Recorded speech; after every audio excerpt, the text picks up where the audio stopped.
तो ये हो गया दिन भर का रिवीजन। अब पाठशाला की पहली क्लास, जो काम करने से सब घबराते रहे। योगी ने यूपी में वो काम कैसे शुरू कर दिया। यूपी नतीजों के बाद सीएम योगी क्या मस्जिदें गिरवा रहे हैं, इस आरोप की सच्चाई क्या निकली, आज आपको वो भी दिखाऊंगा। कन्नौज से लेकर काशी तक योगी का बुलडोजर कहां कहां चलने वाला है। यूपी में फिर चुनाव होंगे, कहां कहां तैयारी शुरू हो गई है। अब सबसे पहले इसका जानना।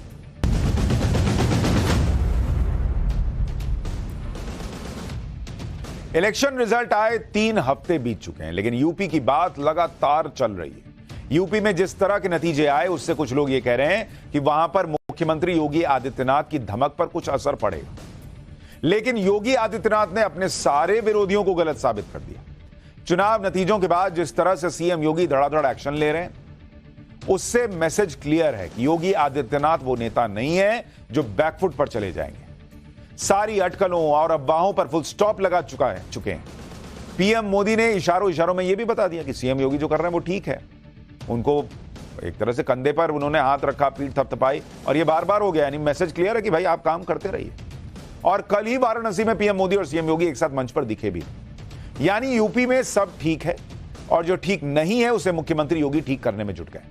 चाहे अतिक्रमण का मामला हो, अवैध निर्माण का मामला हो, वीआईपी कल्चर की बात हो, या फिर अधिकारियों की लापरवाही हो, जितने भी लूज एंड पॉइंट्स थे ना, मतलब ढीले पड़े हुए मामले, सीएम योगी सबको टाइट कर रहे हैं कायदे से। जैसे सीएम योगी तो इस तरह से एक्शन में है कि यूपी में अब वो काम हो रहे हैं जिसके बारे में पहले की सरकारें सोचने से भी घबराती रहीं। लखनऊ में कुकरैल नदी के किनारे सालों से अतिक्रमण हो रहा था। धीरे धीरे कुकरैल नदी एक नाले में बदलती चली गई और उसके किनारे पर अकबर नगर नाम से बस्ती बन गई। पहले की सरकारों ने इस समस्या पर ध्यान ही नहीं दिया। भाई अकबर नगर बढ़ता चला गया, कोई देख नहीं रहा तो बढ़ रहे हैं। वोट बैंक और एक खास समुदाय के नाराज होने के डर से पहले की सरकारों ने कोई एक्शन नहीं लिया। लेकिन सीएम योगी ने बिना किसी डर के कोर्ट के आदेश को लागू करवाया। अकबर नगर में जितना भी अवैध निर्माण था, बॉस सब गिरा दिया है। अकबर नगर में सब सन्नाटा कर दिया है। आप देखिए, अकबर नगर में 10 दिन तक बुलडोजर अभियान चला। 10 दिन में अकबर नगर को पूरा समतल कर दिया। 1100 मकाने, 101 दुकानें सब तोड़ दी गई। अकबर नगर में बुलडोजर एक्शन पर खूब हाय तौबा भी मचाई गई, राजनीति की गई। सीएम योगी पर आरोप लगाया गया कि मुसलमानों पर बुलडोजर चलवा रहे हैं। सीएम योगी इससे रुकने वाले हैं। उनके सामने कोर्ट का आदेश था, पूरा करवाना था, पूरा करके छोड़ा। अकबर नगर में मुसलमानों के साथ हिंदू भी रहते थे, उनके घरों पर भी बुलडोजर चला और जो लोग विस्थापित हुए उनको घर भी दिया जा रहा है। अकबर नगर में योगी सरकार ने जिस तरह से एक्शन लिया है, उसकी तस्वीरें आप देखिए। कुकरैल नदी के किनारे अकबर नगर बसा हुआ था। अब कहां अकबर और कहां नगर, सब सन्नाटा हो गया है। किनारे भी नहीं, बल्कि कुकरैल नदी को ही ये लोग अतिक्रमण करके नदी की जमीन पर इमारतें खड़ी कर दी थी। मामला कोर्ट में गया और सुप्रीम कोर्ट ने भी माना कि इस जगह को खाली कराना चाहिए। सुप्रीम कोर्ट के आदेश के बाद अकबर नगर में बुलडोजर एक्शन शुरू हुआ तो लगातार 10 दिन तक अकबर नगर में बुलडोजर की गूंज सुनाई देती रही। इधर लोग नैरेटिव सेट करते रहे, चिल्लाते रहे कि देखिए मुसलमान पे हो रहा है, मुसलमान। ये सब सुनने वाले हैं योगी। वहां हिंदू का घर भी था, मुसलमान का भी घर था, कोर्ट का आदेश था, चल गया बुलडोजर। 10 जून से शुरू हुआ बुलडोजर एक्शन, अब जाकर खत्म हुआ और इस दौरान एक एक अवैध निर्माण को तोड़ दिया गया। लखनऊ नगर निगम, एलडीए और पुलिस प्रशासन की मौजूदगी में अभियान पूरा कर लिया गया। आज अकबर नगर पूरी तरह से समतल हो गया है। अगले 10 दिन में यहां से मलबा भी हटा लिया जाएगा।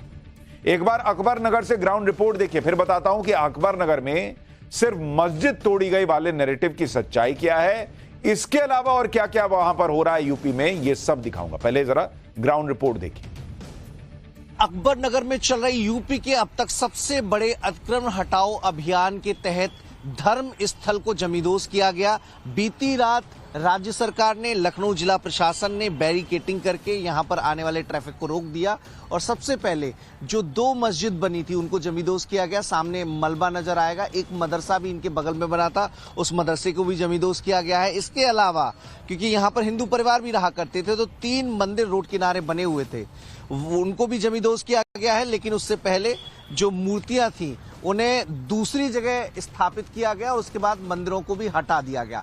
कुल मिलाकर पूरा जो अकबर नगर फेज 1 और फेज 2 इलाका वो अब जमींदोज कर दिया गया है। जेसीबी लगभग 10 दिन चली और पूरे इलाके को अवैध अतिक्रमण से मुक्त करा लिया गया। राज्य सरकार की कोशिश थी कि जो बीती सरकारों की गलतियां रहीं, बीती सरकारों ने आंख मूंद कर कुकरेल नदी को नाले में तब्दील होने दिया, उसके खिलाफ एक्शन लिया जाए, योजना बनाई गई, उसे धरातल पर उतारने के लिए एक पूरा प्लान हुआ कि यहां पर जो अवैध अतिक्रमण है उससे कैसे निजात मिले।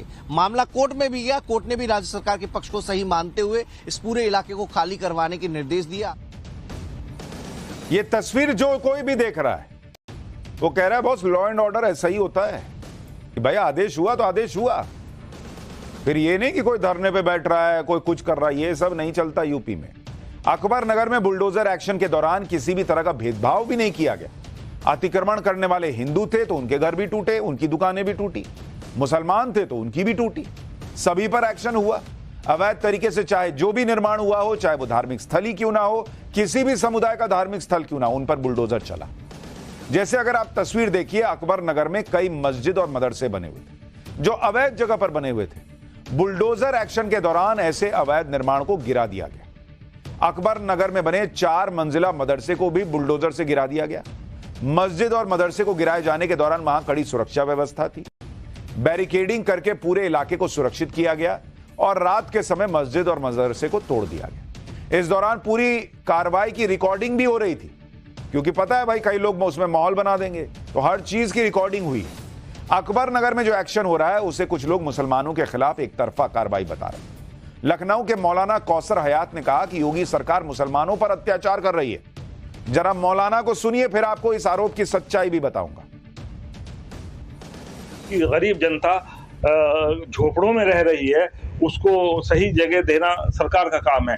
आप बजाय इसके कि आप उसके झोपड़े वाले को सही जगह दें, आप उसके झोपड़े को अवैध कहकर आप उस पर बुलडोजर चला रहे हो।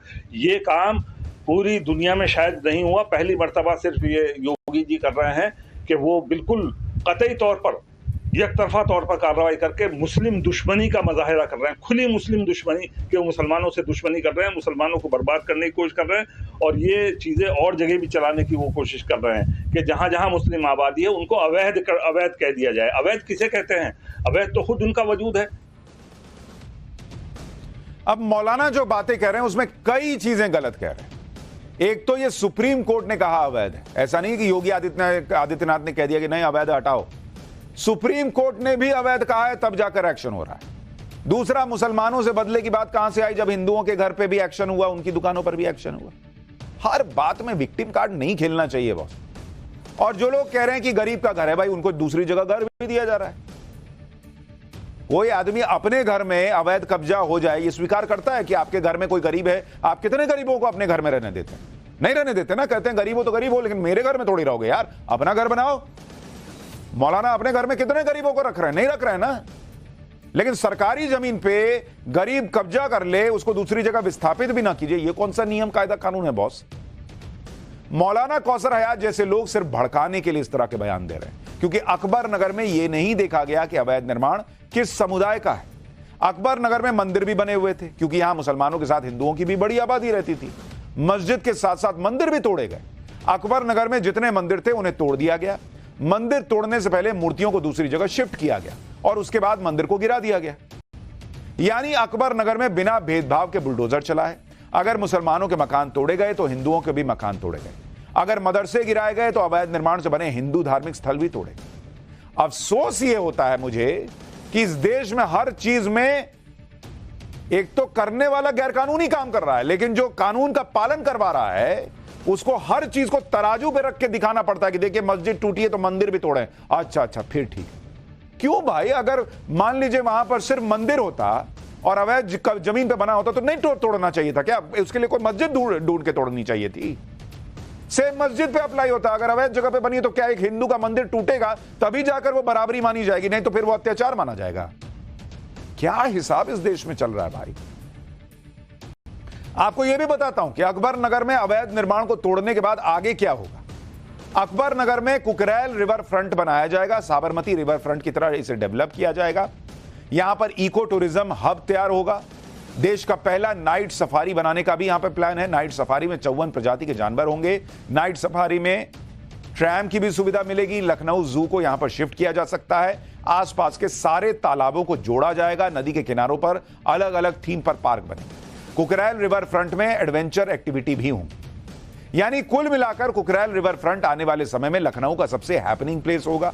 यहां इको टूरिज्म का हब बनेगा और सबसे बड़ी बात यह कि कुकरेल नदी फिर से जीवित होगी तो इसका फायदा लखनऊ को की ही गोमती नदी को भी मिलेगा। जरा एक रिपोर्ट देखिए, फिर आपको बताता हूं कि कन्नौज से लेकर काशी तक कहां कहां और बुलडोजर चलने वाला है। रिवर फ्रंट नाम से एक योजना बनाई गई है। नगर विकास विभाग उसको लीड करेगा और उसमें खूबसूरत तट होंगे, जो बाकी फैसिलिटी होती है पार्क वो होंगे, अच्छी लाइटें होंगी और इसमें शारदा कैनाल का पानी छोड़ा जाएगा जो सीधे जाकर गोमती नदी में मिल जाएगा। तो जो पुराना रूप था, पुराना आकार था, पुराना स्वरूप था, वो बहाल करने की कोशिश है। और अभी अगर आप देखेंगे इसे, देखिए अभी एकदम नदी को करीब 25 सालों से नाले में तब्दील हो गई है। पूरे शहर की जो गंदगी है वो इसी नदी में आती है और ये जो पानी है वो सीधे गोमती नदी में चला जाता है। तो गोमती नदी का जो रिवर फ्रंट योजना थी वो भी परवान नहीं चढ़ पा रही। अगर कुकरेल नदी में प्राण आ जाएंगे तो गोमती नदी भी अपने पुराने स्वरूप में बहाल हो सकेगी, लेकिन उसके लिए बहुत जरूरी था कि इस पूरे इलाके को खाली कराया जाए। पूरे इलाके को खाली करा लिया गया है और इस एक हफ्ते के भीतर पूरे जो इलाका है उसको समतल कर लिया जाएगा। ऐसा नहीं है कि सिर्फ अकबर नगर में ही अवैध अतिक्रमण हटाया जा रहा है। सीएम योगी का बुलडोजर हर जगह अवैध निर्माण पर चल रहा है। जैसे कन्नौज में भी बुलडोजर एक्शन हो रहा है। कन्नौज में national highway authority of India की जमीन पर अवैध कब्जा करके दुकानें बना दी गई। यहां से नेशनल हाईवे 34 गुजरता है। एनएचएआई ने दुकानों को खाली करने के लिए कहा। जिन लोगों की दुकानें थी उनको मुआवजा भी दिया, लेकिन लोगों ने अवैध कब्जा नहीं छोड़ा। इसके खिलाफ एनएचएआई ने हाईकोर्ट में याचिका दाखिल की। कोर्ट से एनएचएआई के पक्ष में फैसला आया और फैसला आने के साथ ही बुलडोजर एक्शन शुरू हो गया। 5 थानों की पुलिस के साथ अवैध कब्जे के खिलाफ कार्रवाई शुरू हुई। एक एक करके दुकानों को गिरा दिया गया। पूरी कार्रवाई की ड्रोन कैमरों से निगरानी की गई ताकि अगर कोई हंगामा करने की कोशिश करे तो उसे पकड़ा जा सके। कुल 12 दुकानों को बुलडोजर से गिराया गया है। इसी तरह से अब वाराणसी में भी बुलडोजर एक्शन हो सकता है। वाराणसी के 80 इलाके में जगन्नाथ कॉरिडोर की योजना है और इसके लिए इलाके में कई घरों को तोड़ा जा सकता है। इसी साल फरवरी में एडीएम कोर्ट ने जगन्नाथ मंदिर के आसपास की 50 एकड़ जमीन को सार्वजनिक संपत्ति घोषित कर दिया था। अब इसी इलाके में जगन्नाथ कॉरिडोर बनाने की योजना है, लेकिन समस्या यह है कि यहां पर सैकड़ों मकान हैं जिनको गिराए बिना कॉरिडोर बन नहीं सकता। इसलिए अब यहां बुलडोजर एक्शन की बात कही जा रही है। वाराणसी के 80 इलाके से एक रिपोर्ट देखिए, फिर बताता हूं कि कैसे सीएम योगी ने वीआईपी कल्चर के खिलाफ भी अभियान शुरू कर दिया है।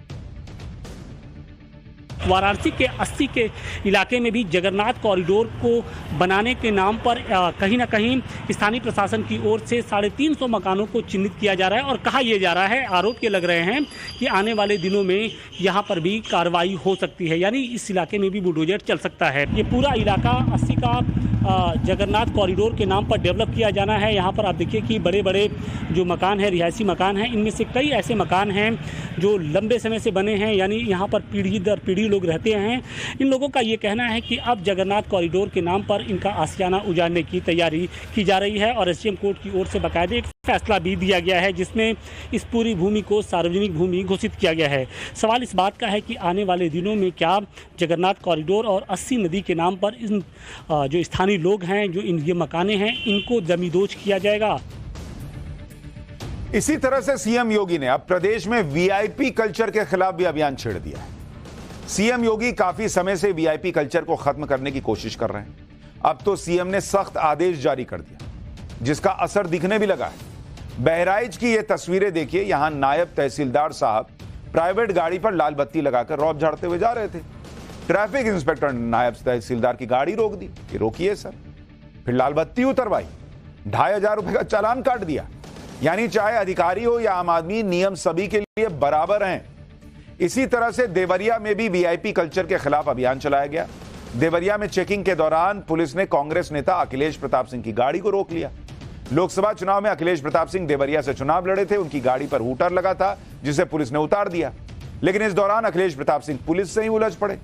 अखिलेश प्रताप सिंह काफी देर तक पुलिस से बहस करते रहे। पुलिस वालों से उनकी गाड़ी के कागज दिखाने की मांग करने लगे, जैसे अखिलेश प्रताप सिंह ये दिखाना चाह रहे थे कि कैसे हमारी गाड़ी को रोका और हूटर उतरवा दिया जी। चलो अपनी भी गाड़ी के पेपर दिखा।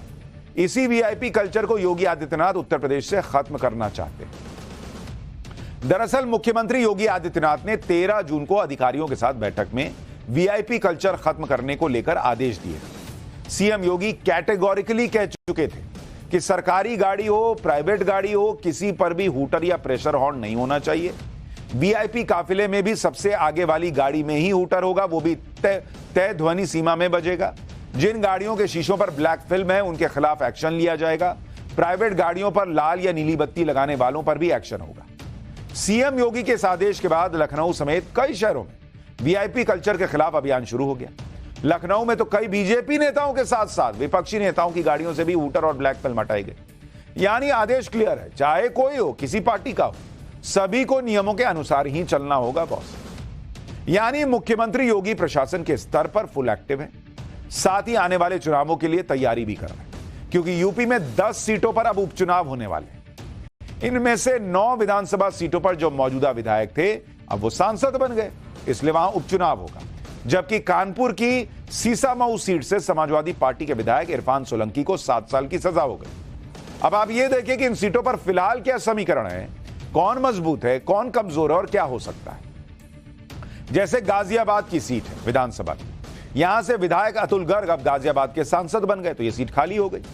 अपनी विधानसभा सीट पर अतुल गर्ग करीब 70,000 वोट से आगे थे। फूलपुर विधानसभा सीट से बीजेपी विधायक प्रवीण पटेल सांसद बन गए, लेकिन प्रवीण पटेल अपनी ही विधानसभा में 18,000 वोट से पीछे चल रहे थे। मिल्कीपुर विधानसभा सीट से सपा विधायक अवधेश प्रसाद अब फैजाबाद से सांसद बन गए।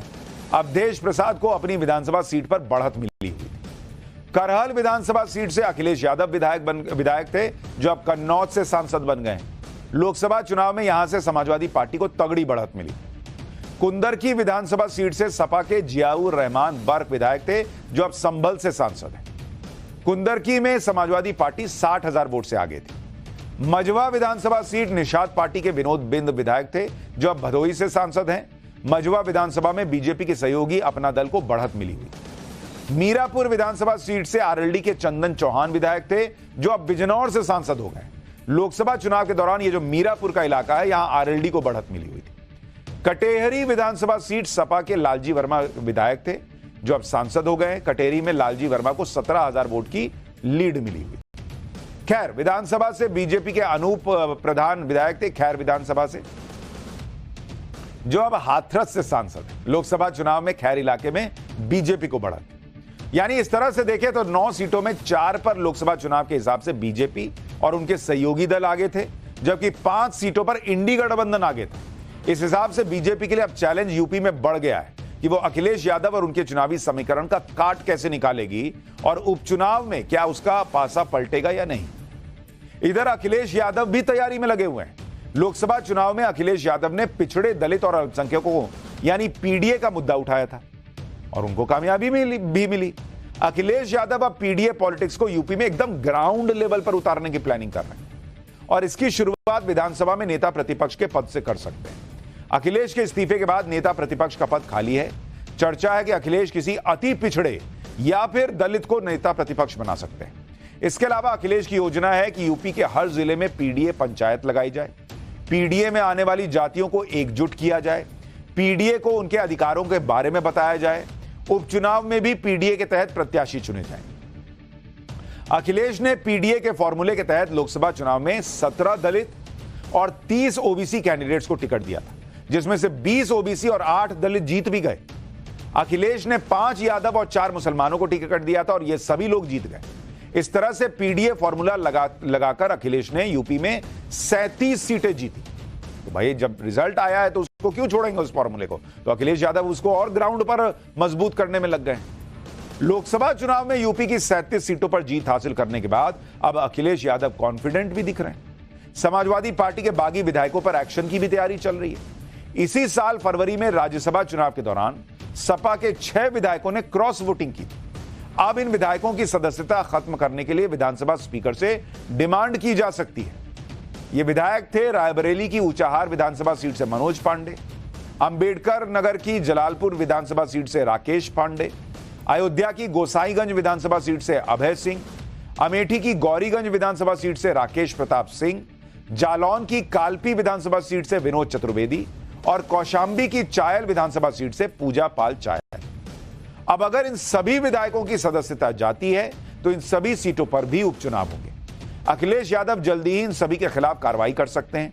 अखिलेश यादव पहले ही कह चुके हैं कि जनता इन सभी विधायकों का हिसाब करेगी। यानी यूपी में अभी बहुत हलचल हो रही है, बहुत हलचल होने वाली है और यूपी की पॉलिटिक्स जबरदस्त मोड़ ले चुकी है। कश्मीर में मोदी का वो काम जो दुनिया का 8वां अजूबा बताया जा रहा है। कश्मीर में वो हुआ काम जिसने चीन को भी पीछे छोड़ दिया है। अब उसका चल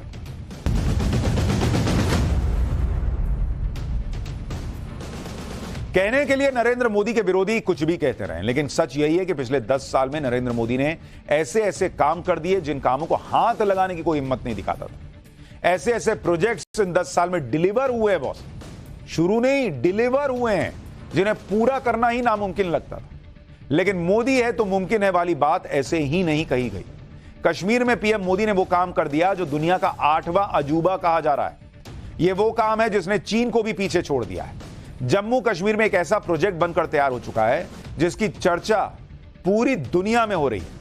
यह कश्मीर का चिनाब रेलवे ब्रिज प्रोजेक्ट है जो दुनिया का, ध्यान से सुनिए, दुनिया का सबसे ऊंचा रेलवे ब्रिज है। यह रेलवे ब्रिज न सिर्फ बनकर तैयार है बल्कि इस पर ट्रेन भी दौड़ाकर देख लिया गया है और इसका टेस्ट कर लिया गया। चिनाब रेलवे ब्रिज कश्मीर को कन्याकुमारी से जोड़ने के लिए तैयार हुआ है। पुल की मजबूती को परखने के लिए इस पर पिछले 1 साल से ट्रायल रन चल रहा था, लेकिन पहली बार इस पुल के ऊपर से ट्रेन का ट्रायल हुआ। पहली ट्रायल ट्रेन जम्मू के रामबन में संगलदान से निकली और चिनाब ब्रिज के ऊपर से गुजरती हुई रियासी तक पहुंची। दुनिया का सबसे ऊंचा चिनाब रेलवे ब्रिज USBRL यानी Udhampur Srinagar Baramulla rail link project का सबसे मुश्किल हिस्सा है। आप सोचिए बॉस, कहां पे बना हुआ है जिसके निर्माण पर पूरी दुनिया की नजरें टिकी हुई थी कि देखे जरा इंडिया कैसे करता है। करके दिखा दिया बॉस। इंजीनियर्स ने इस मुश्किल को पूरा कर पूरी दुनिया में भारत का लोहा मनवा दिया। चिनाब नदी के ऊपर बने दुनिया के सबसे ऊंचे पुल की खासियत सुनिए जरा, फिर वहां से ग्राउंड रिपोर्ट भी दिखाऊंगा। चिनाब रेलवे ब्रिज की लंबाई 1315 मीटर है और इस पुल के आर्क यानी गोलाई के लिए हुए हिस्से की लंबाई करीब 485 मीटर है, जबकि नदी की सतह से इस पुल की ऊंचाई 359 मीटर है। यह पुल एफिल टावर से भी करीब 35 मीटर ऊंचा है। वो एफिल टावर पे जाते हैं ना फोटो खिंचाने, और एफिल टावर भैया उससे 35 मीटर ऊंचा ब्रिज बन गया है भारत रेलवे ब्रिज। और कुतुब मीनार से तो करीब 5 गुना ज्यादा ऊंचा। 5 कुतुब मीनार लगाइएगा तब जाके उस पर चढ़िएगा, तब जाके इस ब्रिज पे, रेलवे ब्रिज पे पहुंच पाइएगा। इस पुल के निर्माण में करीब 30,000 मीट्रिक टन स्टील का तो इस्तेमाल हुआ है। चिनाब ब्रिज में कुल मिलाकर 18 पिलर्स हैं। सबसे ऊंचा कंक्रीट पिलर करीब 49 मीटर ऊंचा है और सबसे ऊंचा स्टील का पिलर करीब 130 मीटर ऊंचा है। इस ब्रिज को इतना मजबूत बनाया गया है कि रिक्टर पैमाने पर 8 की तीव्रता वाला भी भूकंप आ गया ना तो वो भी सलाम ठोक के चला जाएगा कि क्या बना दिए बॉस आप लोग। यह पुल को 260 किलोमीटर प्रति घंटे की रफ्तार से चल रही हवाओं को भी आसानी से झेलने की ताकत दी गई है। यही नहीं, चिनाब रेलवे ब्रिज देश का पहला ऐसा पुल है जिसे DRDO की मदद से ब्लास्ट लोड के लिए भी डिजाइन किया गया है। करीब 40 किलोग्राम विस्फोटक से ब्लास्ट होने पर भी इस पुल पर कोई असर ही नहीं पड़ेगा, झाड़ देगा पुल के। हट, इतने में नहीं होता मेरा कुछ। चिनाब रेलवे ब्रिज को तैयार करने में करीब 1400 करोड़ की लागत आई है और अगले 120 साल तक इस पुल से ट्रेन गुजारते रही है। 120 साल, कई पीढ़ियां निकल जाएंगे, वो कहेंगे अरे गजब बनाया बॉस। और अब तो चिनाब रेलवे ब्रिज पर पैसेंजर ट्रेन शुरू होने का भी काउंटडाउन शुरू हो चुका है। जम्मू कश्मीर के रियासी में ग्राउंड जीरो से जहां यह ब्रिज बना है, रेलवे ब्रिज, हमारे सहयोगी की जरा रिपोर्ट देखिए। बतौर भारतीय आपका दिल गदगद हो जाएगा बॉस, क्या ही इस देश में हो रहा है। फिर आपको इसके फायदे भी बताता हूं। इंतजार की घड़ियां खत्म होने को है। अब कुछ ही दिनों में यहां से रेल गुजरती हुई आपको वादी कश्मीर की ओर ले जाएगी। ये कहना गलत ना होगा, कश्मीर से कन्याकुमारी का जो सपना था पूरा होता हुआ नजर आ रहा है। मेरे पीछे जो आप पुल देख रहे हैं, ये इस समय मैं कहूंगा कि ऑर्डिनरी कोई पुल नहीं है। ये हाईएस्ट ब्रिज, रेलवे ब्रिज माना जाता है पूरी दुनिया का। और ये ब्रिज जो है आईफिल टावर से भी 35 मीटर ऊंचा है। और इस ब्रिज को बनाने में आप देखिए, इंजीनियर्स को दिन रात काम करना पड़ा, कई वर्ष लग गए इस पुल को बनाने में, जिसमें 28 1000 टन के करीब जो है स्टील रॉड यूज की गई है। और ये स्टील का मतलब ये है कि यानी कि अगर यहाँ पे भूकंप आ जाए 8 पॉइंट से भी ज्यादा रिक्टर स्केल पे अगर भूकंप हो तो तब भी इस पुल को कोई असर नहीं होगा। उसके अलावा आप देख सकते हैं कि 1800 के करीब जो है केबल और रॉड्स, 18,000 के करीब जो केबल और रॉड्स यूज की गई हैं। यानी कि इस केबल और रॉड का मतलब यह है कि यहाँ पे जो है हवा काफी तेज चलती है। अगर विंड की वेलोसिटी 360 किलोमीटर प्रति रफ्तार से भी चल रही होगी तो इस पुल की स्टेबिलिटी को कोई असर नहीं होने वाला, यानी कि ट्रेन यहां से आराम से गुजर जाएगी। और दूसरी बात यह है कि अगर आप इस ट्रेन की बात करें तो 8वां वंडर होगा दुनिया का, क्योंकि इंजीनियरिंग मार्वल है। चिनाब नदी पर बने दुनिया के सबसे ऊंचे रेलवे ब्रिज के तैयार होने के पाकिस्तान और चीन की टेंशन बढ़ गई और इसकी वजह भी आपको बताता हूं। यह पुल जिस जगह पर बना है उसकी एलओसी से दूरी सिर्फ 65 किलोमीटर है और इस पुल के चालू होने के बाद पूरे देश से कश्मीर और लद्दाख रीजन में भारतीय सैनिक और हथियार भेजना अब बहुत आसान हो जाएगा। पहले रोड कनेक्टिविटी भारी बर्फबारी शुरू होने के बाद बंद हो जाती थी भाई, सड़क से भेजने में टाइम भी लगता था। अब इस ब्रिज की वजह से पूरे कश्मीर और लद्दाख इलाके में 365 दिन कनेक्टिविटी होगी। अब पाकिस्तान का होश उड़ा हुआ है। 365 दिन कनेक्टिविटी की वजह से कश्मीर में आतंकवाद फैलाने की पाकिस्तान की कोशिशों को तगड़ा झटका लगेगा। इससे पूरे इलाके में विकास की रफ्तार को भी तेजी मिलेगी क्योंकि जरूरी सामान और लोकल प्रोडक्ट्स की ढुलाई आसान हो जाएगी। कश्मीर घाटी में पर्यटन को भी बढ़ावा मिलेगा जिससे लोकल्स के लिए रोजगार के अवसर बढ़ेंगे। फिलहाल इस ब्रिज के आसपास के इलाके में 73 गांव ऐसे हैं जहां केवल रोड या नाव से कनेक्टिविटी। चिनाब रेलवे ब्रिज के चालू होने के बाद तो इसका स्ट्रैटेजिक इंपॉर्टेंस तो होगा ही, लेकिन पिछले 20 सालों में पुल के निर्माण के दौरान भी इलाके के लोगों की जिंदगी में कई बदलाव आए। उन्हें पुल के निर्माण में उन्हें रोजगार तो मिलेगा ही या मिला ही है। अब इसके चालू होने के बाद उन्हें अपनी जिंदगी और आसान होने की उम्मीद जगी। इसलिए इलाके के लोगों को भी बेसब्री से चिनाब रेलवे ब्रिज खुलने का इंतजार है। सुनिए कश्मीर के लोकल लोग क्या बोल रहे हैं, फिर आपको यह बताता हूं कि कैसी कैसी ट्रेनें इस पर दौड़ेंगी और आगे क्या होगा। देखिए सर, हमारे लिए यही बदलाव आया कि आपको पता है सर, जब वंदे भारत कटरा से श्रीनगर जाएगी तो हम 2 घंटे में वहां पहुंचे होंगे, नहीं तो ऐसे 8 घंटे 10 घंटे लगते हैं हमारे लिए। और जहां पर रोजगार भी मिला है, हम लोगों ने 15-20 साल जहां के स्थानीय लोगों ने, युवाओं ने काम किया है, वो अपने पैरों पे के ऊपर अब खड़े हो चुके हैं। और अब प्रधानमंत्री आके इस हरी झंडी, कितना इंतजार है आपको उस पल का? देखिए सर, प्रधानमंत्री उनकी ही जो है वो देन है कि ये 2014 के बाद उन्होंने इस काम को पूरी निगरानी रखी। पिछले साल जहाँ पे रेलवे मंत्री अश्विनी वैष्णव जी इस ब्रिज पर आए थे, उन्होंने जहाँ पर पूरा उन्होंने देखा, फिर देख के वो जहाँ से गए हैं। हम रेलवे मंत्री का और प्रधानमंत्री नरेंद्र मोदी जी का इस बक्कल, इस जैसी डिस्ट्रिक्ट के अंदर हम सभी जो लोग हैं वो बड़े उत्साहित हैं। हम उनका इंतजार कर रहे हैं वो कब जहाँ आए और जहाँ से रेल को वो हरी झंडी दें। अच्छा, स्टेशन का नाम है बक्कल। अच्छा, कई लोगों ने तो वो सुना था, राकेश टिकैत कहते थे बक्कल उतार देंगे। अब ये ट्रेन कहेगी हम आपको बक्कल पर उतार देंगे। खैर, ये मजाक की बात हुई। चिनाब रेलवे ब्रिज पर जल्दी वंदे भारत जैसी ट्रेनें भी दौड़ती नजर आएंगी। इस पुल का निर्माण अगस्त 2022 में ही पूरा हो गया था। इसके बाद पुल के ऊपर ट्रैक बिछाने का काम शुरू किया गया और इस काम को भी 1 साल से पहले यानी मार्च 2023 तक पूरा कर लिया गया, जिसके बाद ट्रायल रन शुरू होने से पहले खुद रेल मंत्री अश्विनी वैष्णव भी चिनाब रेलवे ब्रिज पर पहुंचे और उन्होंने पूरे काम का निरीक्षण किया। इसके बाद पिछले साल स्वतंत्रता दिवस के मौके पर चिनाब रेलवे ब्रिज के पास तिरंगा भी फहराया गया। असल में चिनाब रेलवे ब्रिज जिस USBRL यानी Udhampur Srinagar Baramulla rail link project का हिस्सा है, उसका मकसद कश्मीर को देश के दूसरे हिस्सों से जोड़ना है। इस परियोजना के तहत करीब 37,000 करोड़ की लागत से कुल 272 किलोमीटर लंबी रेलवे लाइन को तैयार करना है।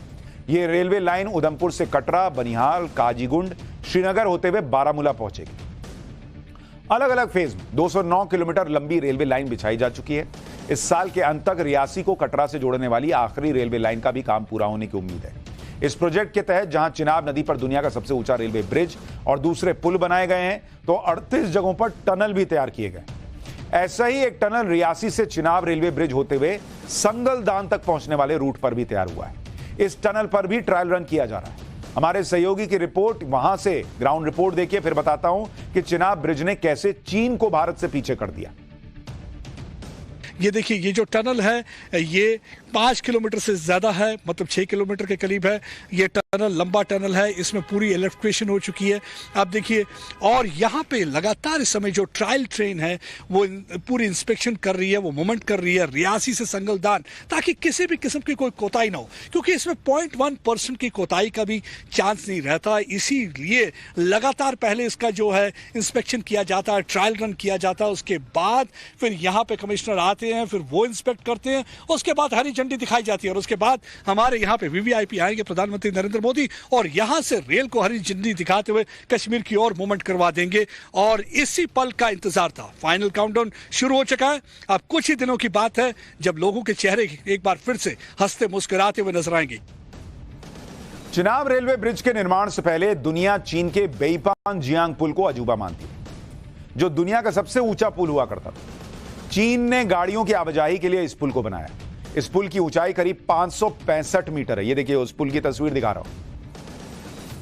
लेकिन चिनाब रेलवे ब्रिज की खूबसूरती और इसकी दूसरी खूबियों ने कई पैमानों पर चीन की तकनीक को भी पीछे छोड़ दिया। चिनाब नदी पर बना यह रेलवे पुल कश्मीर में विकास की रफ्तार का भी बड़ा प्रतीक माना जा रहा है। यानी जो लोग कहते थे कि 370 हटने से क्या होगा, क्या से क्या हुआ है, वो आपको कई मायनों में दिखा, इलेक्शन में दिखा जब लोगों ने बड़ी संख्या में बाहर आकर वोट किया। और कश्मीर में जो बदलाव है उसकी एक और बानगी है ये पुल।